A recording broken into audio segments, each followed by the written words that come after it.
Good morning, everyone, and welcome to our Reimagining Service Delivery Summit. My name is James Corcoran, and I am the Head of Marketing here at Charity Digital, and would love to give you all a very warm welcome to today's summit. Please do introduce yourselves in the chat and let us know where you are joining us from today. We have quite a packed day today with 4 sessions this morning, which will take us up to just after midday, and a further 4 sessions this afternoon, kicking off again from 2 p.m. for our closing address at 4:20. The summit today aims to explore how charities can use digital technology to support and amplify their services and maximize impact for their service users. We have sessions ranging from AI to co-designing products to sharing findings and research from our recent Reimagining Services survey. We will also cover tackling racism in frontline services and the importance of well-being in service delivery, to name but a few. So we have a really broad range of subjects, all focusing on the importance of service delivery. There should be something for everyone. I would also like to take the opportunity to thank our wonderful sponsors for this event: the Public Interest Registry, also known as PIR, Reason Digital, Avast, and Okta. For those of you who are new to us, Charity Digital is a registered UK charity, and our mission is to help other charities increase their impact by being more digital.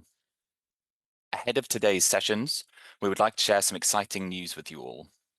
Our code of practice has been revised and updated to meet the challenges of 2025, with extensive information on procurement, data, and artificial intelligence. The Charity Digital Code of Practice, also known as the Code, addresses the digital skills gap in charities. The first iteration was released in 2018 and proved immediately useful as charity leaders navigated the challenges of the pandemic, such as the shift to remote working and the move to digital service delivery. But digital has accelerated, arguably faster than ever in the years since the pandemic. We have seen a shift towards the cloud, an embrace of blockchain and cryptocurrency, the rise and fall of NFTs, new challenges in cybersecurity, the emergence of green tech, and much more. We have seen social media platforms grow hostile and misinformation run wild. And most importantly, the rapid growth of generative artificial intelligence, AI, has changed just about everything. So, what has changed since the last iteration of the Charity Digital Code of Practice? The code has been developed and updated with collaboration from charity leaders, all committed to ensuring the code effectively serves the charity sector. We recruited a steering group with representatives from the ACEVO, CAST, the Charity Commission, the Charity Finance Group, Microsoft, and the Wales Council for Voluntary Action. The steering group helped Charity Digital promote, review, and champion the code. We conducted user research, which meant in-depth interviews with 7 leaders and a wide-ranging survey with more than 60 leaders, which informed us of the greatest challenges confronting the sector. We sent the feedback to our review board, who noted patterns, made suggestions, and provided rounds of feedback. Then we sent the code with changes and amendments for a sector-wide consultation, gaining feedback from charity professionals. These processes gave us the information to make sure the code spoke to your needs, and the changes were significant. The first and perhaps biggest change was defining the different forms of AI and ensuring that AI was introduced across every principle of the code. The introduction of a new principle, data, highlights how charities can adopt a data-driven approach while practicing sufficient safeguarding and protecting the data of beneficiaries, employees, and other stakeholders.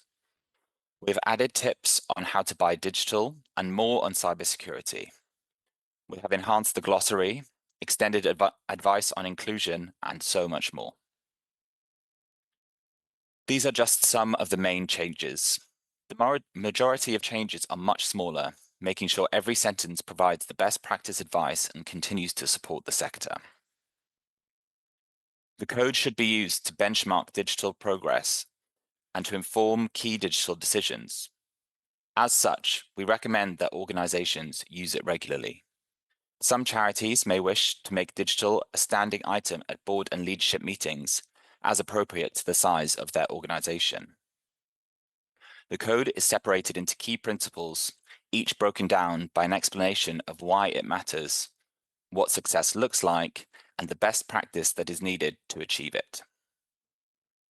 Charity Digital has become host to the code, which means that you can find it on our website on the menu tab. We have created a bespoke homepage to host the code, which puts the code front and center, surrounds it with several essential tools, and ensures that the audience have the right resources to use the code to maximum effect. We also have an AI chatbot called Kai, which stands for Charity AI, that will be trained on the code. So you can ask the bot questions to receive quick answers. And for accessibility needs, we've added an accessibility tool, Recite Me, to the left-hand side of the web page for your use. The principles of the code can be accessed in individual web pages, allowing you to explore them without having to read through the entire code. If you need to navigate certain principles, you can click onto their committed pages, ask Kai for specific information, or download the PDF and read specific sections as identified on the contents page. Our task in 2025 was to make the code fit for purpose, but the code is just one of many useful resources offered by the charity sector. We suggest that you read the code in conjunction with other codes and best practice guides, including the following: the Charity Governance Code, the section on digital media in the Fundraising Code of Practice, Cyber Essentials, the Charity Commission's Digital Guidelines for Trustees, CAST's Digital Service Design Standards, Voluntary Sector Digital Maturity Mix, and Principles for Digital Development. The code has been a brilliant collaborative effort, but the collaboration should continue long into the future. Please get in touch with any suggestions, potential changes, or feedback that you would like to share regarding the code. We hope to update it further in the future, and we could use your help. We will share a link to the code into the chat shortly.